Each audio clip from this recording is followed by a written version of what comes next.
188, the number of members of parliament that are women. 3, the president, the vice president, the prime minister, and the speaker of parliament, all 3 top positions in this country, all occupied by women. This is a great leap from the beginning of, from the early 1990s, when we had a mere 41 women representing women in parliament. Now, the question today is, have these significant leaps contributed anything at all? Have we witnessed any contribution based off of these significant leaps? With me in studio today, I have a great panel who will be discussing this great matter. I will introduce them, beginning from my extreme left. Ms. Omega Aloyo, who is a lawyer and a communications officer at FIDA Uganda. Honorable Salamu Musumba, the FDC Vice President, Eastern Region, and Honorable Dr. Miria Matembe, a women's rights activist. I don't want that word. I'm not an activist. I'm a senior citizen in this country. I'm a child of God, and I am a human rights promoter and defender. A human rights promoter and defender. Yes. So, Honorable Miria, I will start with you today, because, you know, we were giving numbers today. We're saying we had 41 women in 1996 representing women in parliament. We're saying now we have 188 women, but I don't think a lot of us understand how we got here. The history, the steps, the leaps, the initiatives that were taken to get us here as a people. So as I know you were here, I know you witnessed it, I know you took part in this, so I would just like you to kindly break down for us the exact steps that got us here as women, that got us this seat. Thank you very much. Thank you very much. I don't know what you want me to break down for you, but what I want to say, I'm glad to be here to share this debate and to be with my sister here. We haven't met for a long time. Yes, thank you. I want to straight away say that impact and influence does not necessarily depend on numbers. Mm-hmm. No. So when you bring me to compare the parliaments of the Matembe, of the Musumbas with the current parliament, mm-hmm, you are doing wrong to compare the two. Because the environment, what I came to learn through my experience, as to whether, now that we are discussing women, as to whether women are able to make any influence to transform their lives, the lives of Ugandans and the community and everybody, mm-hmm, depends, one, on the government's, on the prevailing environment, in which the governments have the political will.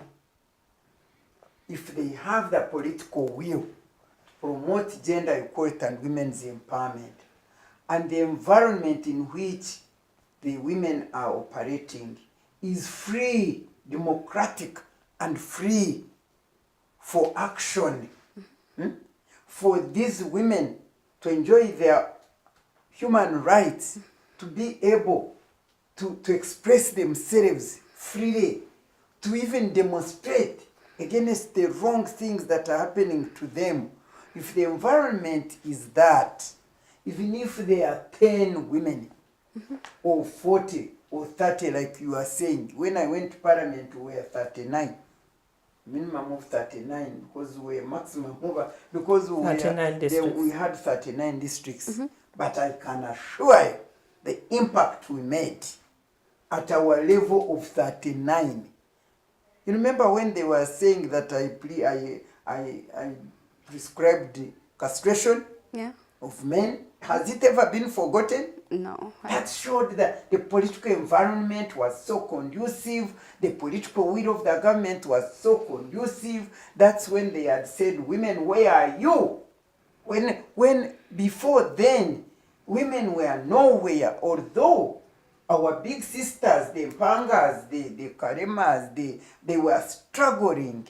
They struggled even up to independence. Women participated They also did a lot of work, Florence and all these people, to ensure that we get independence. But after that, the environment changed and they were struggling with no environment. But come 1986, when NRIM, the original, not this fake one, the original NRIM of the movement, where we all came in, when they said, women, where are you? And women like us who were dying and craving to get on the political platform, on public space, we came on the public space and we made tremendous impact.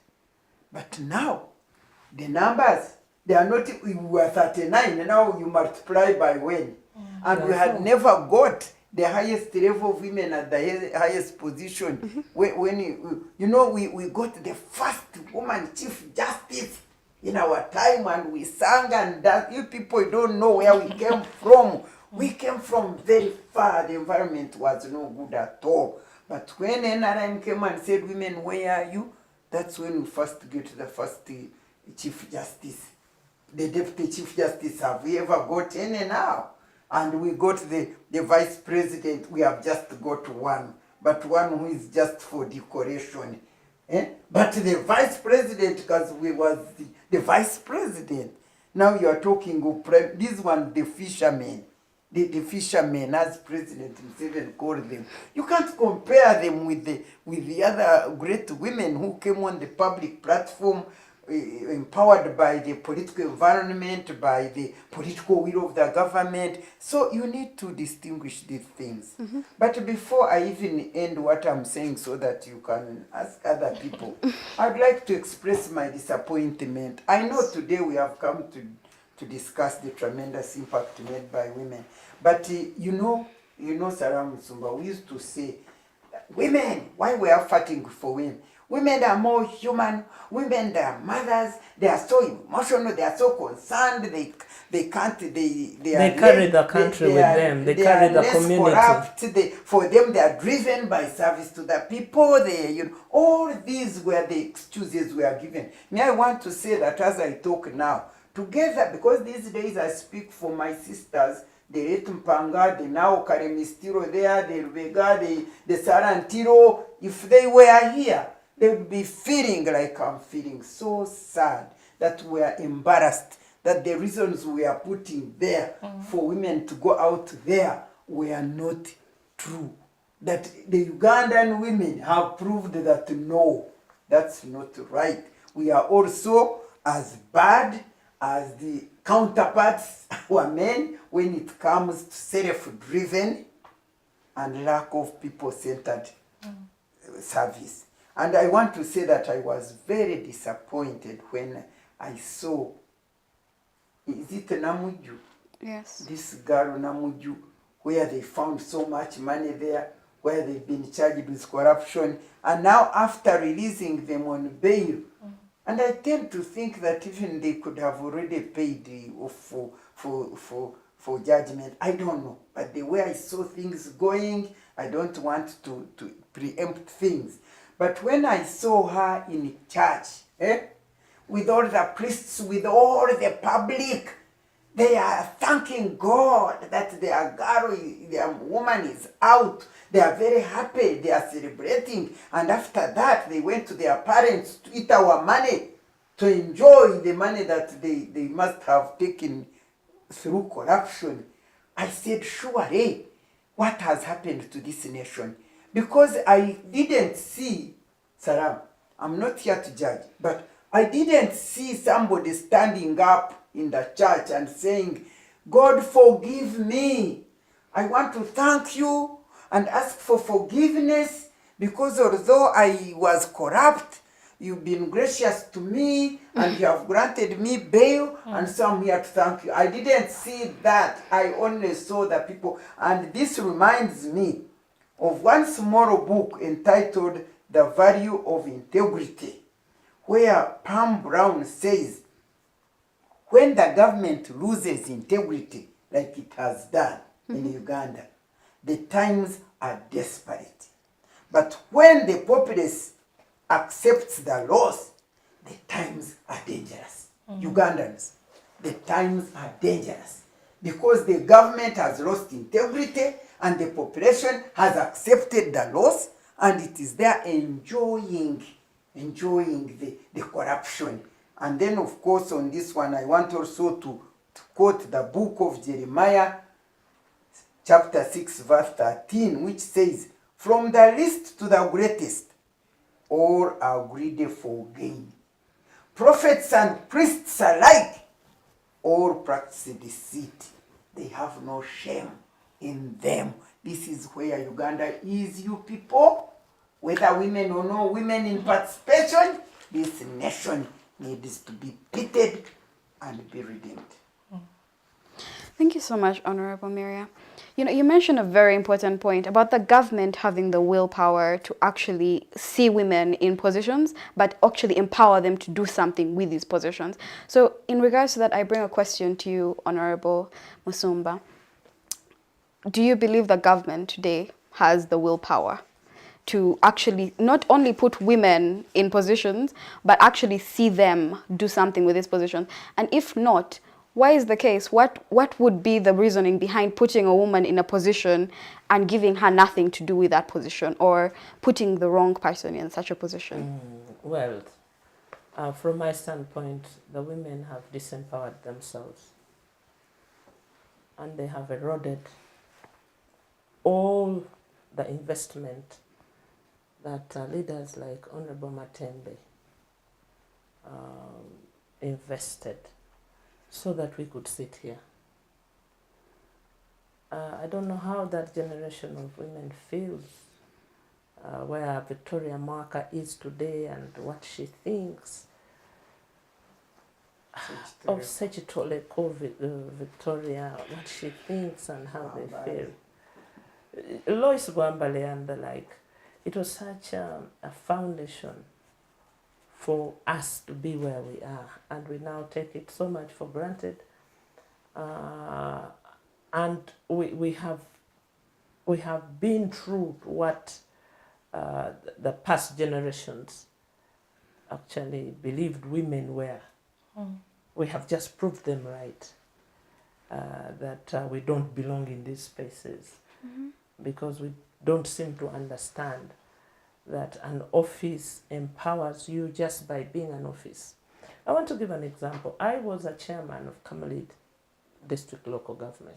It's largely an empty space. Empty space. And I used that space to enlarge it and to widen it so that people could appreciate its value. In the spaces that fellow women occupy, they've chosen the lowest common denominator of just presence. They just love being presence and powdering themselves and, you know, shining our lips. We're just the same old thing that God created, no value added intellectually. Out of the of the political sphere, because that's the worst sphere where women have disappointed. You go into the music sphere. What have the women brought on the table in the quality of the music, the presence of women? What do they represent? Look at the religious realm. Where are the women and what have they allowed themselves to be? They're no different from men, because the things that men do on the religious platform is exactly what the women are doing. And it's sad. So that one is already cross-cancelling effect. And the consequences of it are that the cumulative failure of women in every space has long-term consequences for where women and girls will be in the generations to come, and where the girls will position themselves to be, because even for a woman to be in any space, it's a choice they consciously make.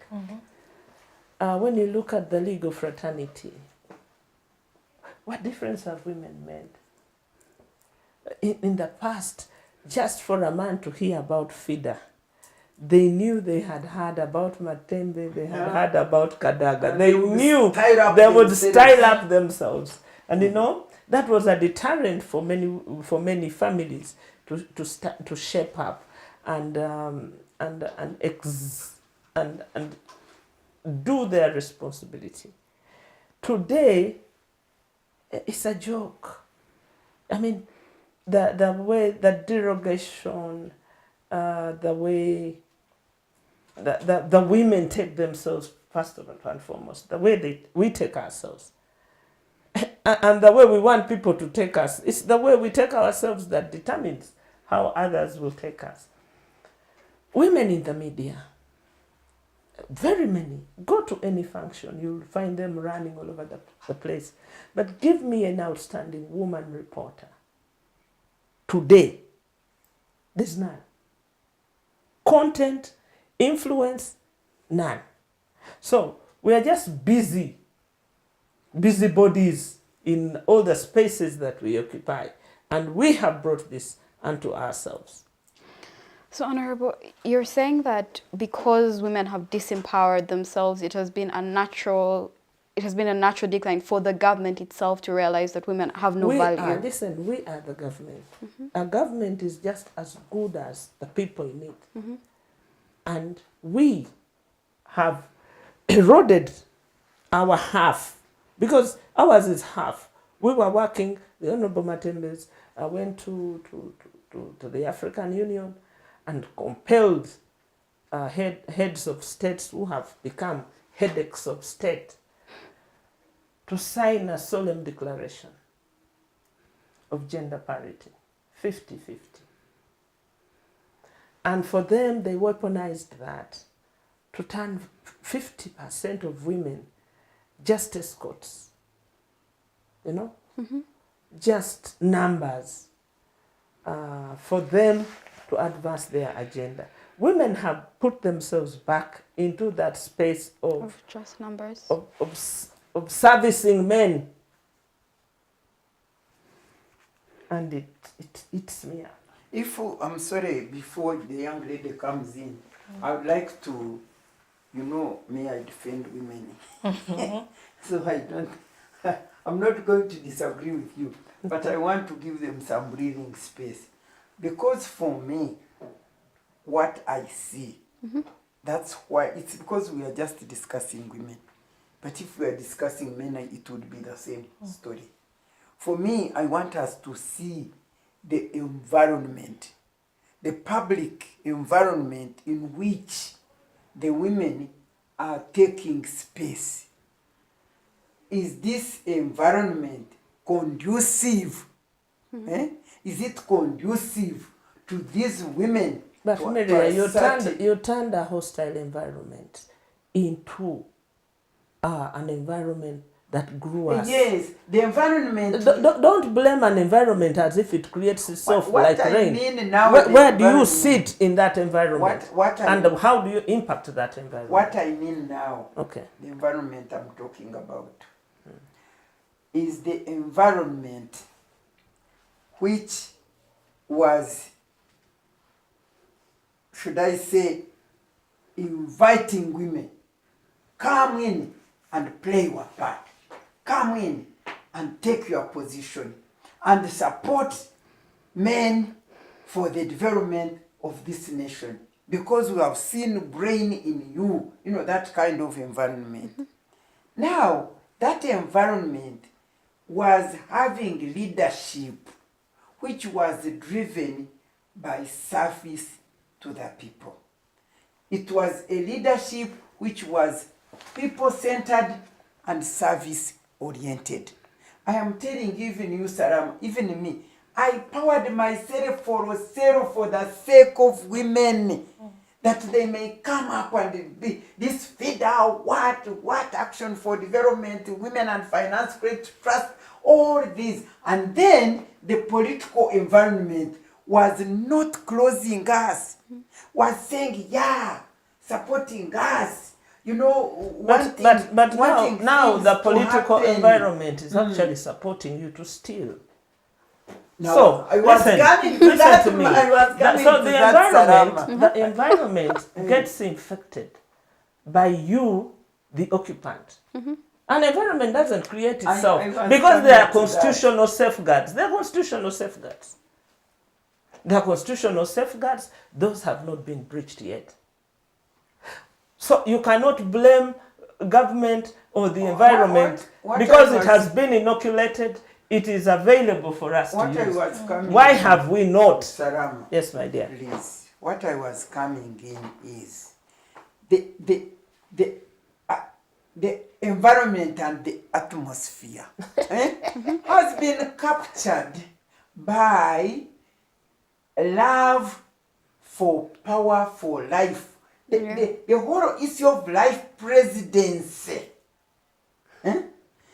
of nothing more environment to serve but to gain. Preservation, To self-preservation. gain, to stay in power forever, to gain, you know, it was people-centered and service-oriented. Now, it is Power retention. self-centered and power-oriented.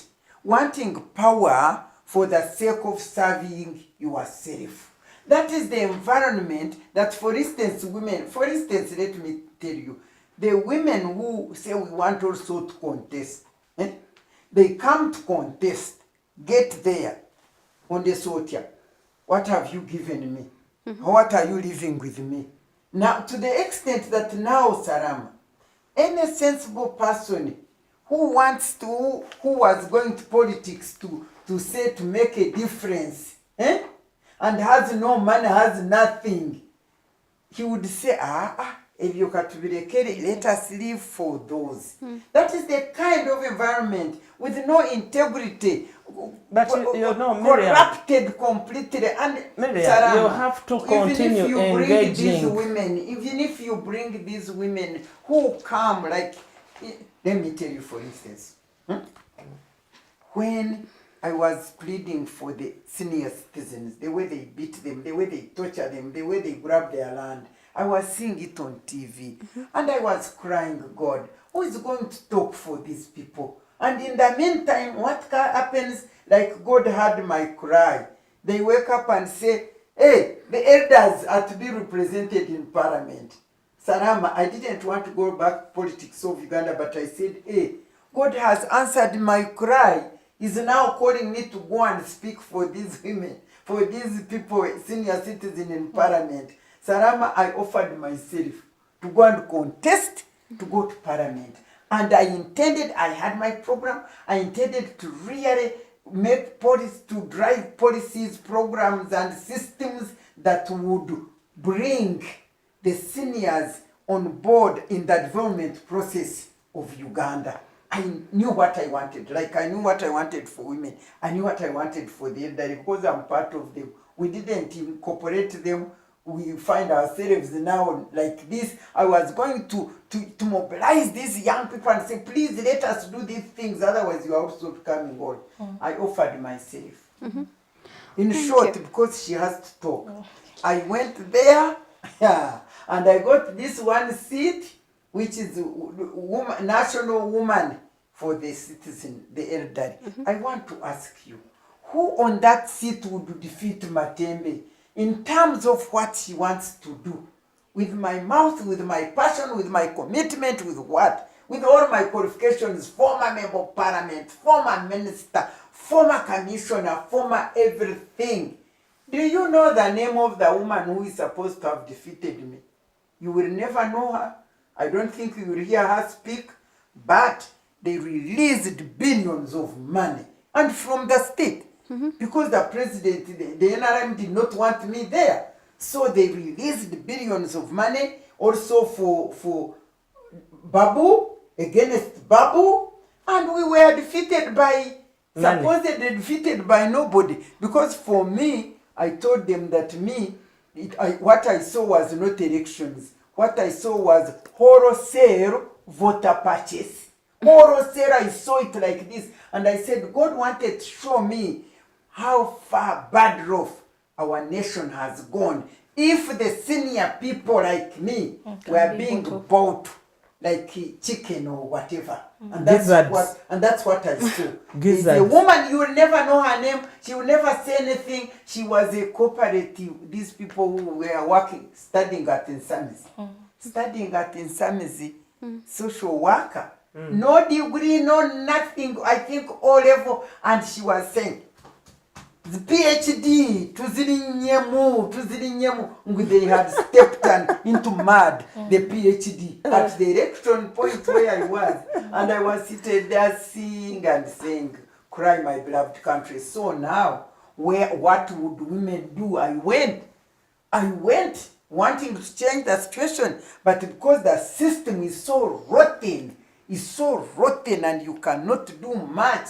If you manage, they pay for you and you reach there, you also want to make the money. What sort of people, what is the integrity of the people within the system? And even if you went when you are saved, and I thank God, I said, God, thank you. Because I don't think I would have achieved what I wanted. I don't think I would have had the opportunity even to raise these issues with the current speaker. Wow, what could I have done? So, Musumba, I wanted you to look at it with that eye, which also has a pity on the women in how far they can influence the governance agenda. Thank you so much. Thank you so much, Honorables. Omega, I bring you into the conversation. And I like that you're here because you bring into this conversation the civil society.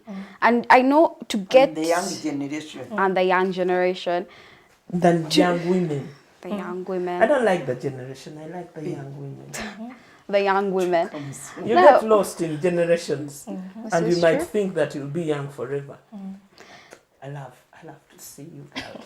Thank you. Tell me how you are. I'm okay. Thank you so much. I'm really happy to be here with you and Honorable Matembe. Thank you. So you work with FIDA. I know FIDA does a lot of work that requires them to engage with the legislature quite a bit. I know you've been pushing for the marriage bill. I know you've been, it's quite a bit of work. And this is why I bring in this conversation. Because for you to be able to do your work, you need a conducive environment at the legislature. You need the women leaders we're talking about to care for your work. How have you found your dealings with the legislature? How have you found the women leaders we have today? Is there really any impact in regards to moving these things? Okay, thank you. Thank you so much. Like I said, I was happy to be here. I'll just maybe give my 2 cents on this topic. I read it 2 days ago, and it says, has the increased number of women in leadership brought about any significant changes? And it just ticked something off in my mind. I was not content with the question. I didn't know why. But then later on, I realized that the question was phrased so badly. Because this question would never be phrased the other way. Has the increased number of men brought about change in leadership? It is impossible because men are the standard of leadership. If you look at gender norms, the women are supposed to be in the kitchen, cooking and what. So leadership in itself, that space, is considered a male arena. So you even have to converge 2 honorables here to ask them, has the increased women that are testament, that it has brought about significant change. So you have to convert them and ask them this question, that the reverse would never be. It's impossible to ask such a question because that is the standard. But again, I'll just quote Condoleezza Rice. She says, we need to move away from beyond the idea that girls can be leaders and create the expectation that they should be leaders. This question that you've asked, it's ideological. It's the same way if we had a panel here and you were asking, has the increased number of disabled people brought about significant change? Of course, the answer is yes. Because the whole concept of leadership is leading, being at the top of the pack. You have people behind you and you're driving them towards a what? Towards a goal, right? So the more inclusive that pack is, or the more inclusive the leaders is, because the way leadership works, it's in a pyramid triangle. There is one at the top and there are people down. Yes, this is true. And there are people down, right? So the person that is at the top, say Honorable Salamu, Honorable Matembe, whoever is at the top must be seen to represent all the people that are in that little pyramid. So you should, I'm not saying you should have a background of poverty, or or you should know what it means not to have, what not to lack. You see, things like that.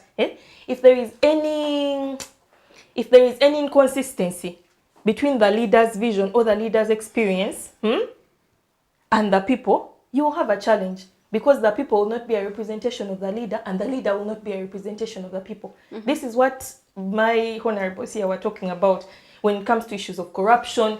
All those are problems of misalignment between people and leadership. You say you're going to parliament to represent the people. I'm coming to the question of the marriage bill. You say you're going to parliament to represent the people, and then you end up having corrupt leaders. You end up having people who are so insensitive to the needs of the very people that they represent. Then you have people that are being bought off for votes because they no longer have any faith in the public system. So even those questions of people being bought off for votes, those are huge questions. Those are economic questions. Yes. The garbage thing that was on the news, that is a question of housing. It is not a question of that there was rubbish and people were staying. How insensitive to human suffering, can you not see that that is a question of poverty? Of housing. Where is the ministry? There is a ministry of national something, housing something. There's a ministry of housing. There is a ministry of housing. With but a if people, called national housing. And Honorable Matembe was saying that there were even mansions built there. So it is representative of a systematic rot. Because how did they start building? To build, you need a permit, right? Without interfering with you, that brings us to real part of this environment I'm talking about. There is Ministry of Housing, but does it have power to do anything? Because why am I asking that? Today I was in my vehicle, I heard on the radio that today is Youth Day. Yeah. They are celebrating Youth Day, but the young people are fighting over the money which has been given to them by the president. Now my question was, this is a Youth Day. There is a Ministry for Gender, Youth and Sports. Why should the president be the one to have the money to give to the youth? Because he is the authority, he is the power. He has undermined all ministries. In fact, by the way, if you want to know, President Museveni does not value ministers, I think, and ministries. He appoints them there to legitimize what he does. So when you are going to condemn ministries or what, first ask, do they have authority? Do they have power? Or the dictatorial leadership has usurped the power of all these institutions that they cannot work. And that still, when you talk about that type of leadership, again, like we said again, leadership is about a vision, a goal. It feels odd that I'm even speaking it to people that have been in leadership. I've never been in parliament. So it's about a goal, right?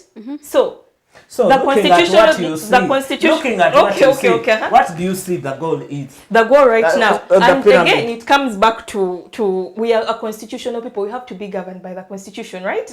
If you're going to become a leader, what are the what are the legal? Okay, if I'm going to become a president, do I understand what being a president is? Have I learned from the past?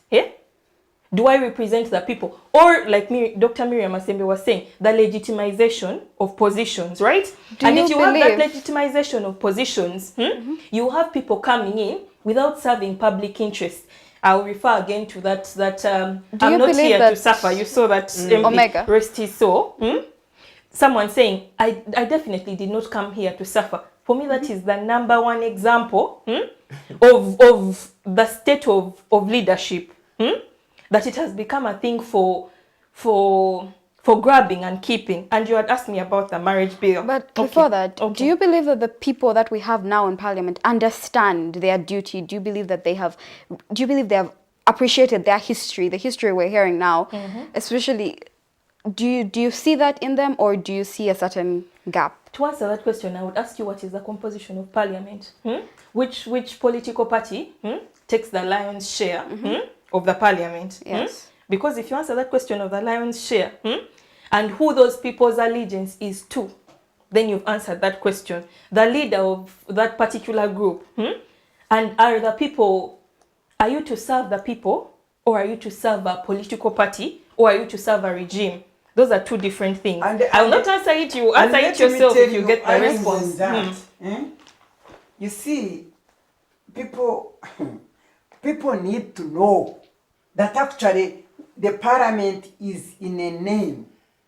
The people in parliament do not know their role. Yeah. And the president, the executive, has actually made it clear that it even despises the parliament. The parliamentary role. And blames it for failure to do the work which is meant for the executive. Because you have seen the members of parliament, they buy the ambulances. They are the one building schools. And they are building hospitals. Churches. They are building hospitals. Since when was a member of parliament supposed to carry out those roles? To do those responsibilities? He was supposed to. And even buy your way to heaven. Yeah, buy when you get if what do they call it? The budget to appropriate the budget and then oversee to see how the budget is being spent. And they will have said this much will go to this, this will go to this, this will go to this, and then oversee and see whether it has done that or the other. Now, they are the ones doing the work of the executive. No wonder we have a transactional sort of a body which is not parliament.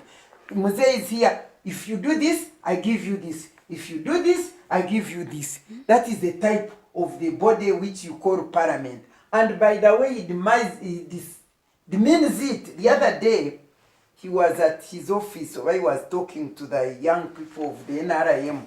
And I heard him saying, look at this parliament. I think this Anita has no job to do. Or I think I should give her another job. Because they are just there. Order, information, point of it. They're just doing nothing. Can you imagine what is the role of a parliament when it is debating national issues? You debate. You say order, you raise on procedure, and then in the end, you reach a decision. But he was demeaning them, that they are doing nothing. Order, information, and he was laughing. Oh my God. And they have accepted that. They have bowed to his feet because what drives them is what they get out of this position and not what they give to Ugandans. Maybe Thank you, just Meg. to add on to that, Yep. I still have the question of the marriage bill. Something that I really am seeing cropping up is engendering corruption. Yes. Corruption is not gendered. Yes. The way things are being presented right now, it is sort of to say that if women are in leadership, you have more corruption. Yes, it is collectivized. Yes, it is some sort of, I don't know if it is pushback, but that is not the state of corruption. Corruption is a personal trait. When you have a misalignment between what you're supposed to do and you're put in a position of resources, that is what will happen. It is the same way a person can be greedy. Greed is not based off gender. So we must fight that engendering of corruption that is coming in, because it can be a gate to future women to engender it. No, not in a bill, not in a bill. Just by public perception. To say, oh, this woman has been corrupt, this woman has been corrupt. You see, this is why they were not supposed to be in positions of leadership. But that is not the truth. You have women that have been in positions of leadership that have done great things. Case in point, 2 panelists. Case in point, Rebecca Kadaga and Juko. She did stand big for her. 52 billion shillings going about to thousands of women. So the question of leadership is, it must be removed from anything that can eat it up and take the question away. Now, going back to the question of the marriage bill and how we think the parliament can help us, something that I know Has it helped you? The parliament, it has helped us. As civil society, we have tried. Civil society has tried through collective gatherings, say with Uganda Women Parliamentary Association and different civil society organizations coming together, because the truth is that is the only point that we have. We are not elected members of parliament. I always say within my little circles of friends that perhaps it is time for civil society to have a seat in parliament.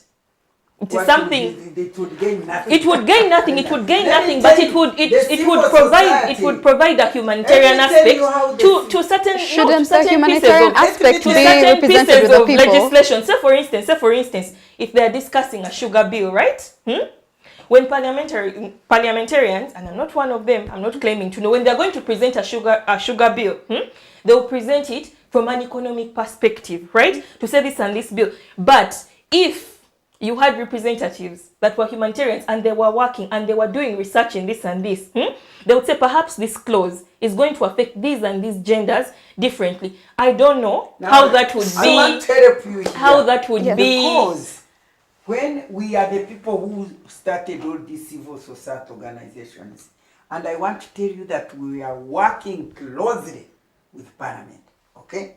Because like when Oxford and FIDA, they would, when you wanted what they wanted, they were resource. they would do research and do everything, and then we people in Parliament who are interested in those affairs, we would come and say, okay, we identify the men and women in Parliament who would be catching the speaker's eye.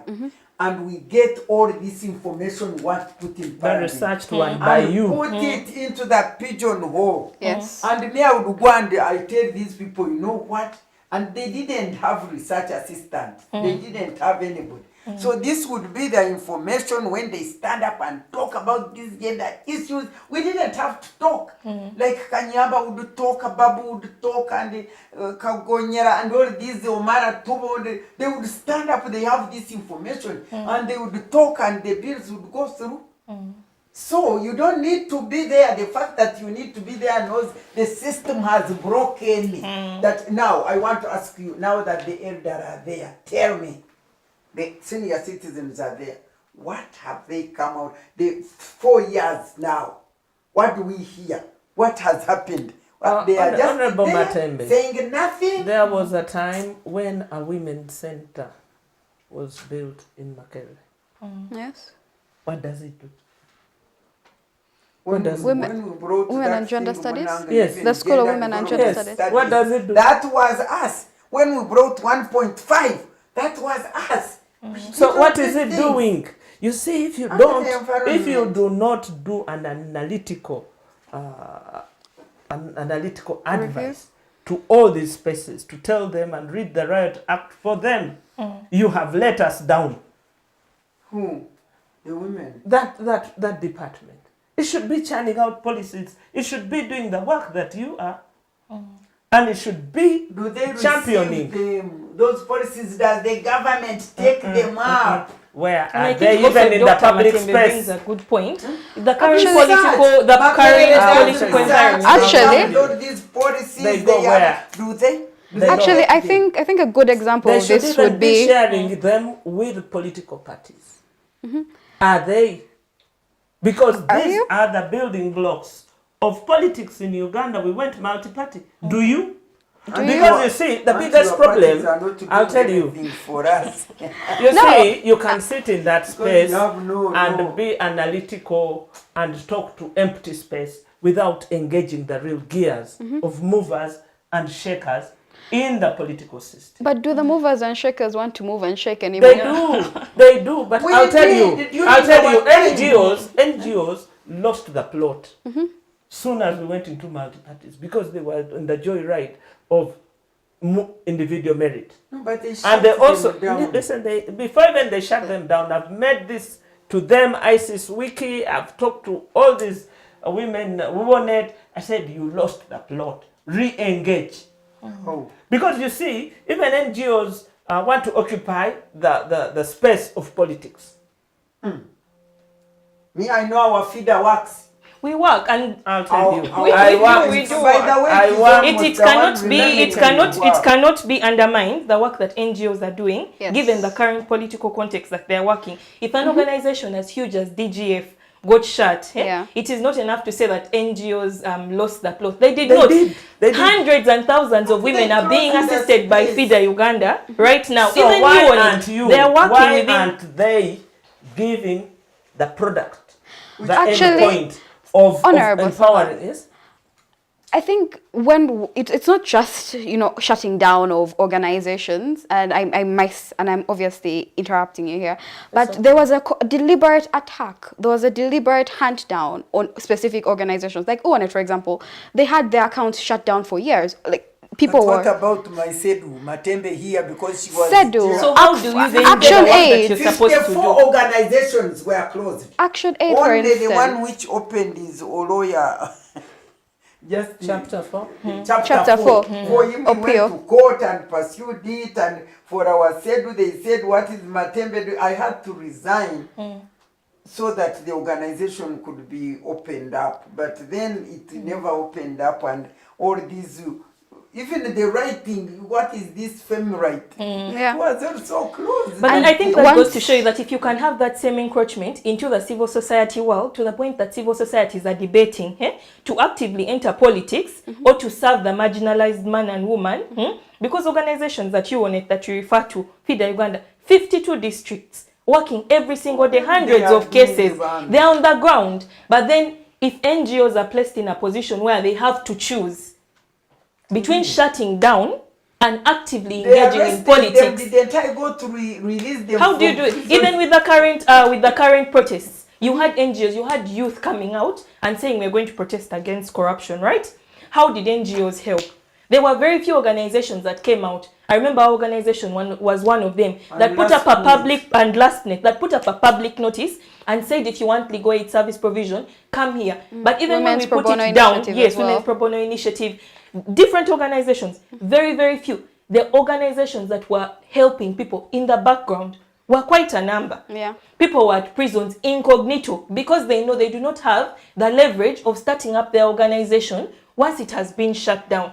So the role of NGOs cannot be what? Taken away from them. They are working. So the role of NGOs is backstage. It is not backstage. It is not, but they're working in front stage. They're just not working. You just said so, that you're working backstage. Don't you know you as parties, you are shut down even although you struggle the way you struggle? We do. This environment which I'm pointing to. So who will sanitize the environment? The one who will sanitize, let me tell you. Yes. Now I don't know we're about to come to an end. Omega, yes please. Are you scared at FIDA that you make the wrong move and you're shut down? I don't think we are scared. We are not scared. Are you apprehensive a bit? Carefully. What is the general consensus? Say it as it is. What is the general consensus? I think then you have to know what is the heart of FIDA Uganda. This is something that even in my daily work, as I do it, I remind myself what is at the signpost. Using the law as a tool for social transformation. So we have our positive bias towards women and vulnerable children. Those are our clients at the heart of everything that we do as FIDA Uganda.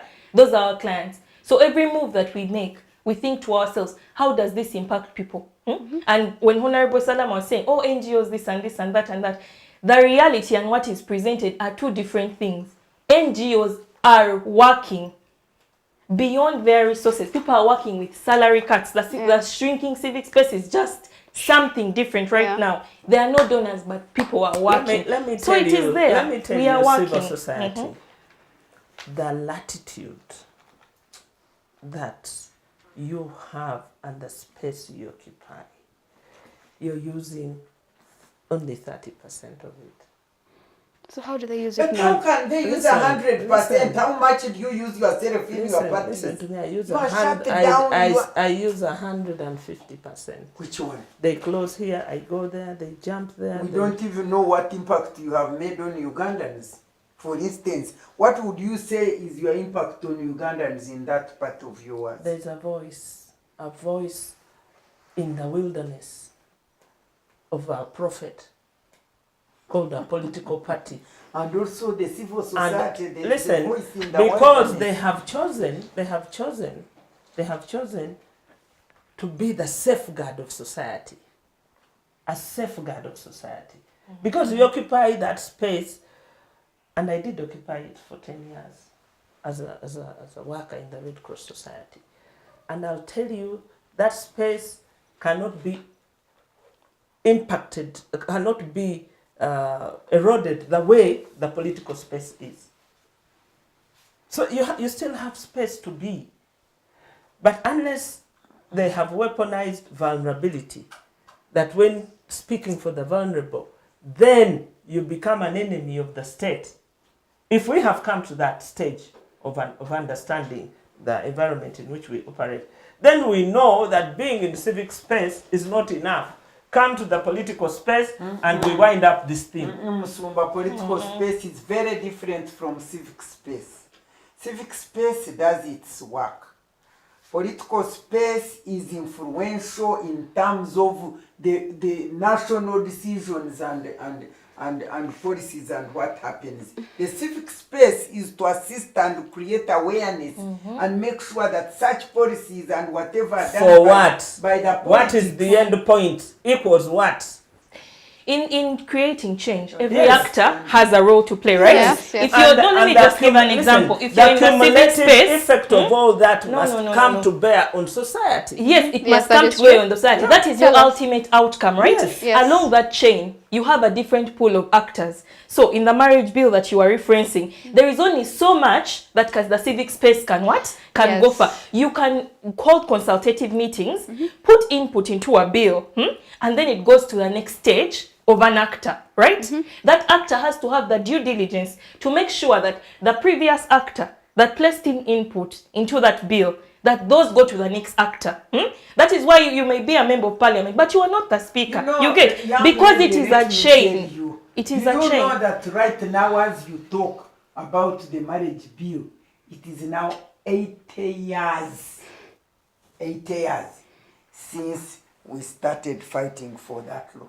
The Karema report, which is why I am particularly asking about it. Yes. The 40 years of Museveni adding on since 62 independence, when in fact Karema report working on the marriage and divorce up to now. So that one, for instance, I think which is why I'm particularly interested in it, because I think it points to a sort of systematic rot.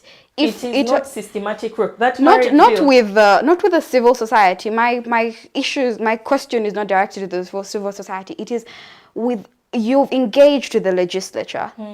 Have you found the legislature to be a conducive environment to receive this bill? Are the women in parliament interested in pushing this forward? Thank you. So that the marriage bill has a lot of components that speak to gender equality. Yes. So there are provisions that are unpopular. Say provisions of the property rights of women in cohabiting relationships. Remember at the beginning we said that leadership is representative of people, right? So that marriage bill and gender equality and gender norms go hand in hand. If you have a group of people, very many Ugandans do not believe in, there are so many gender norms that they subscribe to. So for instance, a leader will come up, and it goes again to the way that the voting process has been sort of rooted. A leader will not come and stand for a bill that is gender progressive because they are worried that if they stand up for such a bill, they will not be voted again into what? Into power. And it brings again so many different layers of this thing that we call Uganda, the cultural issues. We are here in this room, we are all educated. These are not our problems, but if you just step out of this gate and you try to explain even close one of the marriage bill to someone, to a woman herself, she will not understand it. There is a lot of awareness creation to be done. There are a lot of gender norms. There is a lot of cultural hindrances. The awareness has been made. There is no way it has not been made. Thank you for what you are debating. I just want to summarize this. The marriage and is it now it's marriage just the marriage bill is the most empowering law for women in this country. Yes. And the moment that thing is known to be empowering for women, it cannot, that's what I concluded. Passing it is almost impossible. Because this is a law which defines what marriage is. And the rights of those people who are married over their children, over the property, over one another. And now, once this law comes, which gives you a right to property, which gives you a right to your children, which gives you, then the men who don't want to release that power can't pass this law. Because it is that's the reason. That's the reason. And I want to tell you that the government... So marriage is interpreted as... I want to tell you that the president himself does not want that law. We reached a stage, I don't know how many times, you don't know. I even wrote it in the book that the most disappointing failure that I have had in my life is to fail to pass through the law of marriage in Parliament. Because for you are just talking right now. The thing comes from far. Because the men, even the women said, like when they went and said, and consultation. Instead of saying, let's pass the law, they decided to take it for consultation. And now you are consulting men and women. When you divorce, would you want to share the property with men? The men would say no. The women would say yes. Now, how can you put such a question to the public when you are interested in the lives of the people whom you are leading? Because you know it will be answered. And many women said, oh, why? For we let us stay in our homes. We are not going to be chased from the homes because the way we see this law. So that is the whole idea. The law should have come to Parliament and then it would have been passed. And just to add on to that, you ask yourself, if you look at the marriage bill in totality, you ask yourself, what is the problem with this bill? There is no clause that you can look out and say that this clause is detrimental to this person. It empowers women. Even property, people make the assumption that women do not contribute to property. Again, it goes back to gender norms. All the care work that women are doing, you cannot quantify it for a period of 50 years to say that this person is entitled to this and this amount of property. There is nothing wrong with the marriage bill as is. There was a court decision recently that was saying that, okay, if you want this and this amount of property, can you prove contribution using receipts and what and this and that and that? You saw that court decision. Yes, I did. Are you hearing? If you have such legislation, even in spaces of the judiciary, you get. This person has been with you, you've been together. The woman has not been sitting at home watching TV. You find she has also been involved in entrepreneurial ventures. One of the cases that we handle at FIDA Uganda, the bulk of them is land matters where women contribute money and they sign as witnesses. Yes. I cannot even lie about this. They sign as witnesses. Right, we know all about this. 80%. So they go and then even the chairman can be in cahoots with the man and say, Kati you're not take away the go signing one. So the illiterate woman signs as a witness, and then later on even the educated one, even the educated one, okay, even the educated one signs like that. You see, there are all those issues, and that's why when you're looking at a country like Uganda, you can't debate it from the point of education and all those things. You must be aware that Uganda is not America. There are cultural impediments to the way that we live in this society. Because of that culture, there is a way that we operate. I may wear a trouser on this show, but there are spaces when we are going for legal awareness. I cannot wear it. I have to wear my dira and go. Can we put a time frame of fixing this? Of fixing the marriage bill? Yes. And that is why I had said that at every stage, there are actors, right? Because and this is a call to parliamentarians. Thank you. You can't put it. And recently, the bill which I participated in is even, if that's what you have, it's no good. There are certain provisions which are no good. Even making of, but I've forgotten, making the official marriage is no longer now the official marriage. There are provisions which I saw when we first met with the, where we? Fairway? Was FIDA there, Fairway. Onet and FIDA? Yes, I even objected to those things. There are certain provisions, I can't remember them now, but which are even, they say they are demeaning or reducing the marriage. This where you go into a transaction, church and wed. I think they say the other one. I can't remember, but you know those provisions which I think see in an wrong. effort to want to pass anything that looks like a marriage thing, you are at a risk of watering down what a family is, because we are constructing, we are securing a family. But then the question, Honorable Salama, what is a Listen to family me. if both parties in the family unit cannot be treated equally? It means that your concept of a family is flawed from the start. That you're securing a family, and that family must have equal rights in this relationship for it to succeed. Now, where are the threats? Over time, by now, you should have had a study on where the threats to this bill are. It is the property. So now, how do we then go back and strategically deal with the property? What do we do? Because even if it takes another 10 years, it's worth it. Instead of lamenting, let us be systematic. No, we've hit a snag. Yes, you are going to hit that now, snag. can we go back and audit? Can we go back and audit and go back, give ourselves 10 years? Because I'll be gone, she will be gone. It will be your time.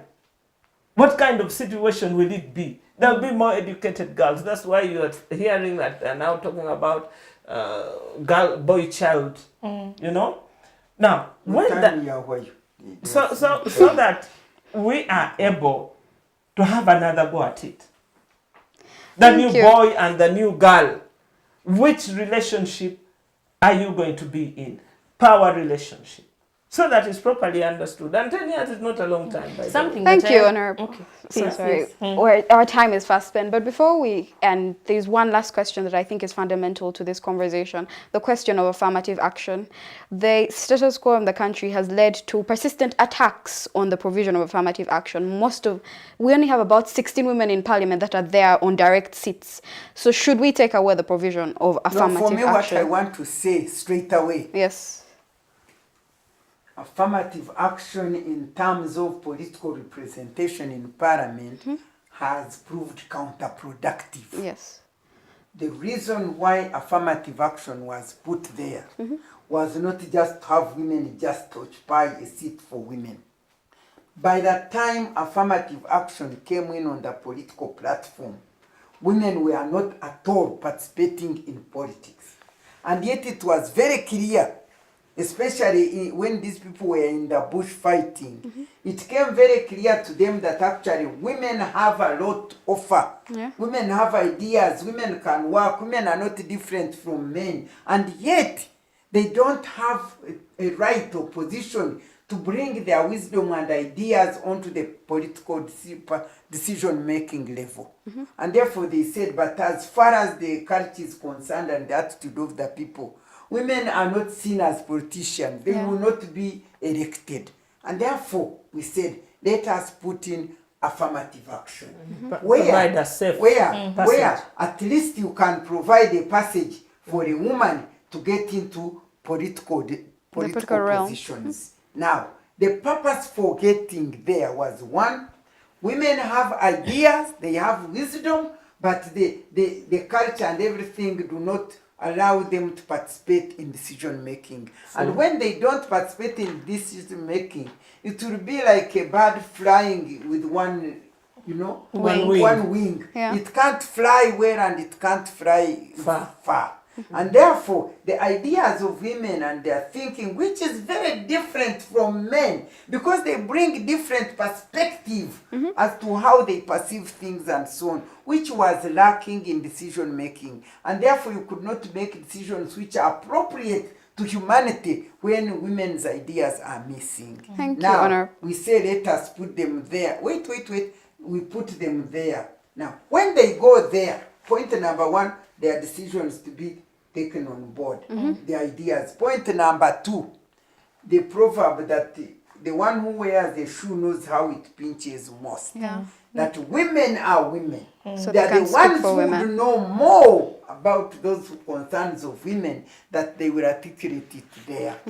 And what this was to prove was, if when a woman goes there and does very well, it will have impression on the people, the electorate, and the women themselves.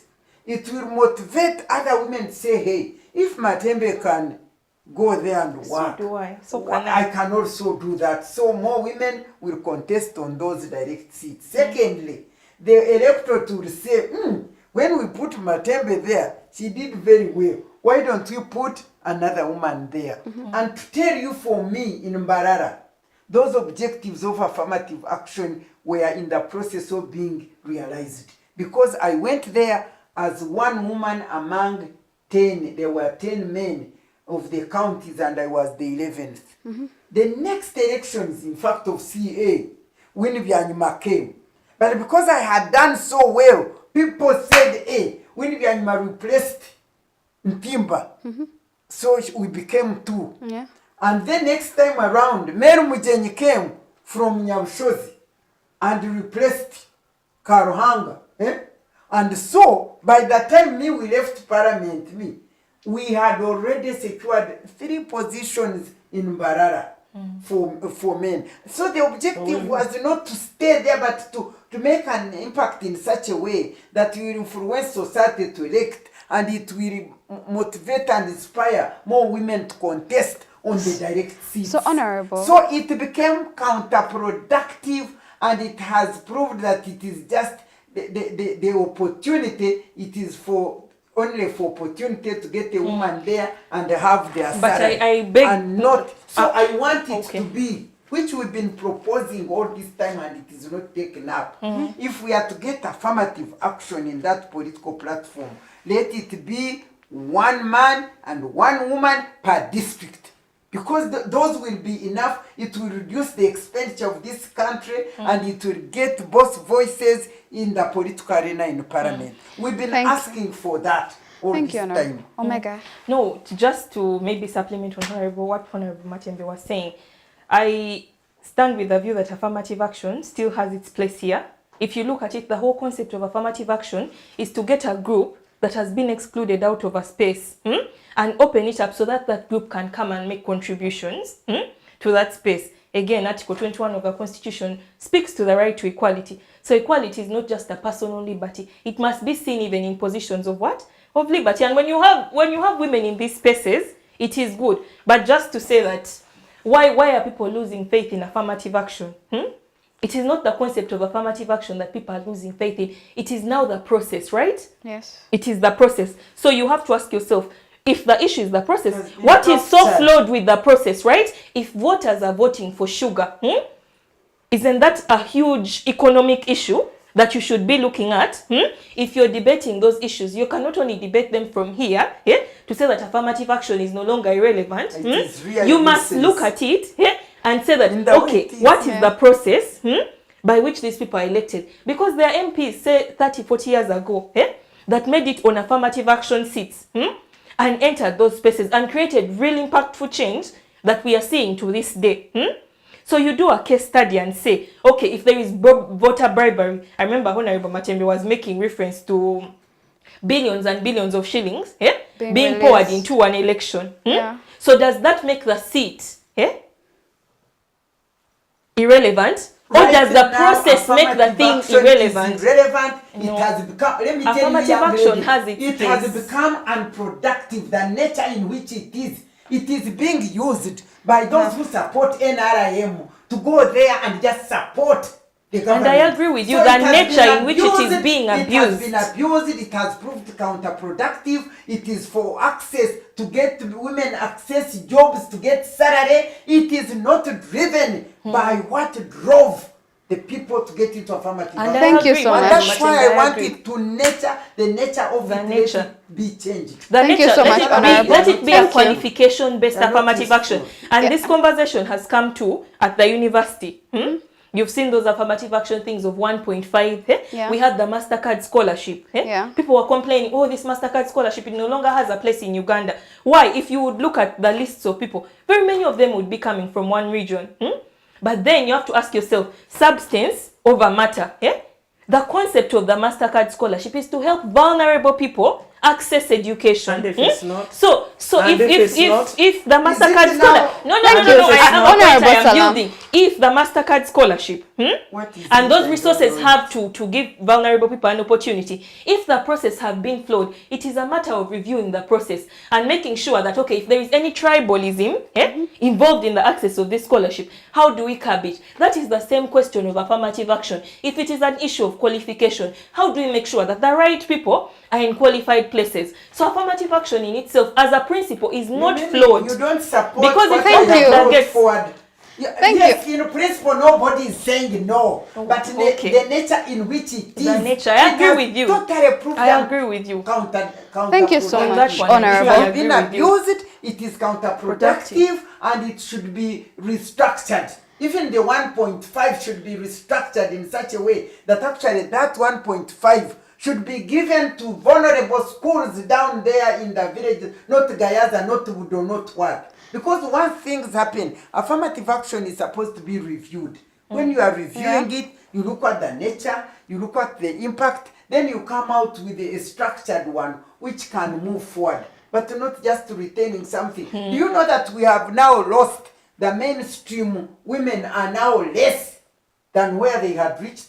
They are less. Everybody runs now to a district, they run, they give them money, they go through. What do they do? You go to Mbarara, for instance, if you ask which woman represented the Miria Matembe Musumba, nobody will tell you the name of, nobody knows that these women are there, but they are there earning 50 million per month, they are there enjoying life. So what impact is it having on the woman in this country? Thank you so much, Honorable. That's a fact. Thank you. Thank you so much. This has been a very engaging discussion. We have come to the end of our time.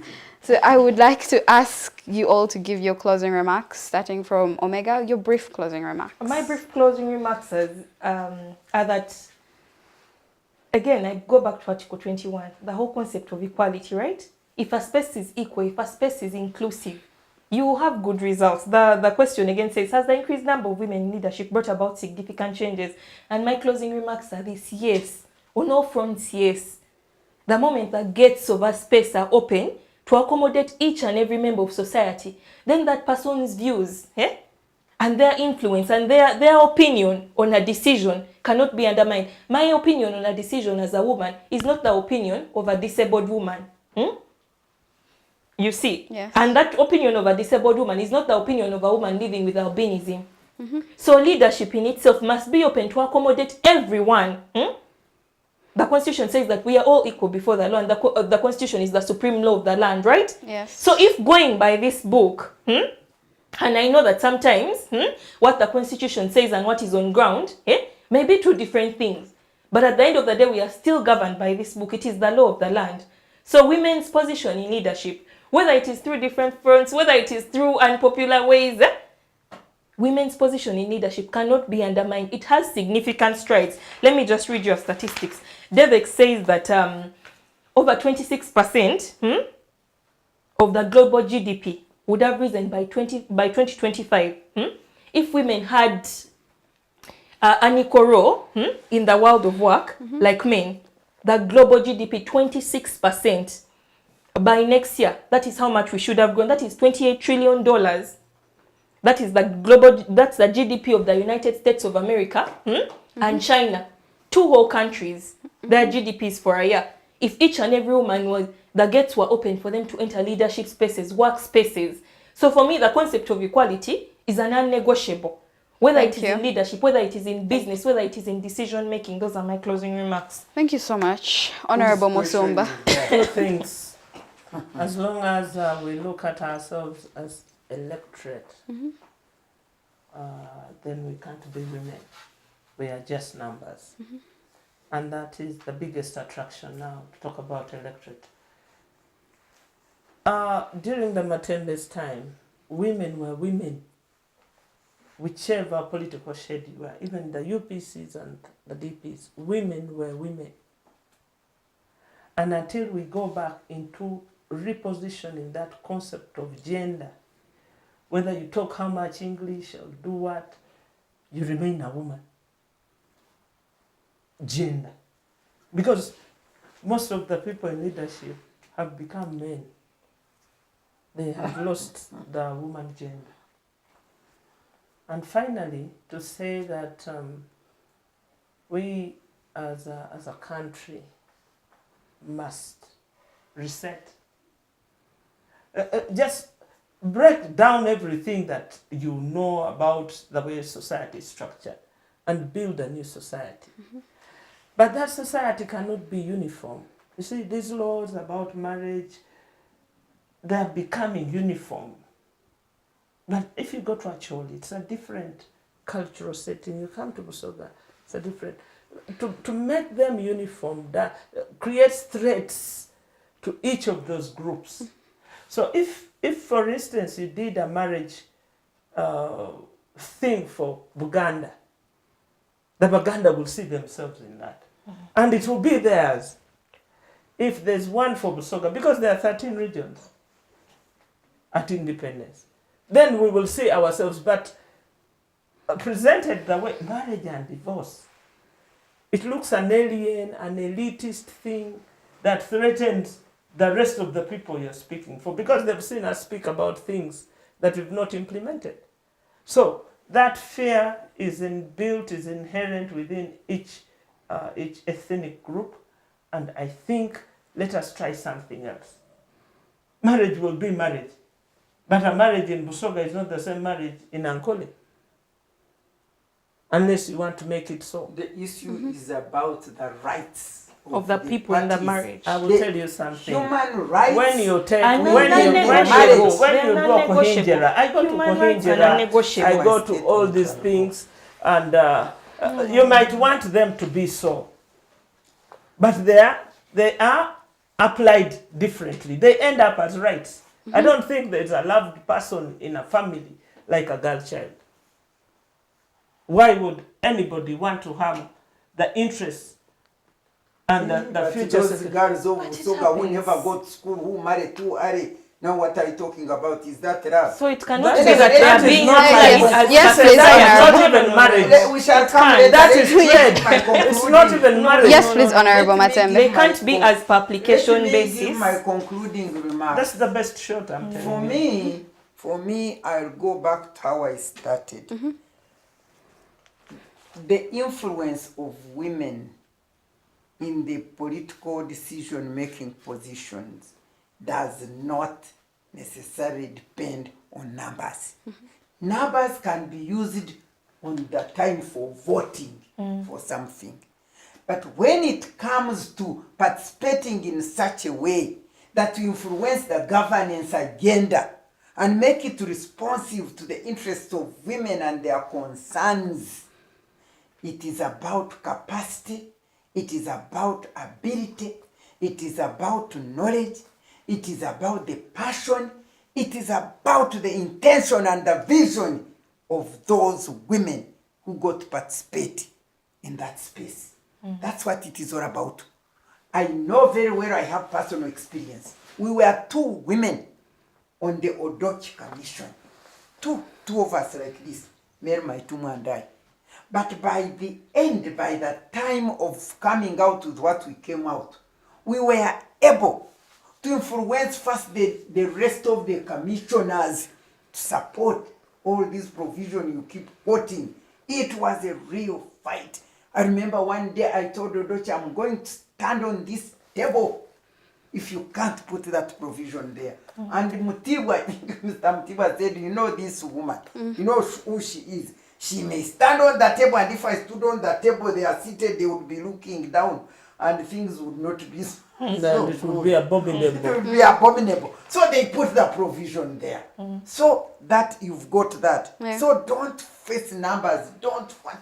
And another point I want to say, that the current situation and the current political dictatorial militarized governance, the women are in political space, political position without power and influence. They don't have power. They're in political space of power, serving power. They're just serving power. If I can give you an example, how can a vice president feel so proud and glad to be delegated, the first lady delegates the vice president to go and represent her? And then the vice president is so happy. What is she doing? Always going to represent, always going here, always. What exactly is her agenda? What is her position? What is she doing? Therefore, I want to conclude by saying, as long as the political environment has proved dictatorial and militarized and financial, and all the ethical values and moral systems are broken, please save women. Stop condemning them. Stop criticizing them. They are the same like the men, and therefore my call for Ugandans, you people, rise up so that we redeem our nation. And I want to tell you that the word of God, which I always quote, tells me that some people trust in chariots others trust in horses. But for us who trust in the Lord, for them, they will be brought down and fall. But for us, we shall rise up and stand firm. Thank you. That is the hope I want to give to Ugandans. Those wicked people, those robbers, those dictators, those militaries, all those, if we rise up and trust in our God, He will deal with those wicked. One day they will fall down on their knees, and we shall rise up and stand. Ugandans, rise up and have hope. Thank you so much, Honorable. Capacity, intention, and passion, that should be the structure of every competent woman leader. We must aim to restructure the entire system while still centering women. The engagement this afternoon has been engaging, thoroughly engaging. I'm very grateful for our panelists. Please keep engaged in the conversation in the comments and through our social media platforms. I thank you so much for joining us this afternoon. My name is Turiho Danita. I have been your host. Have a great day.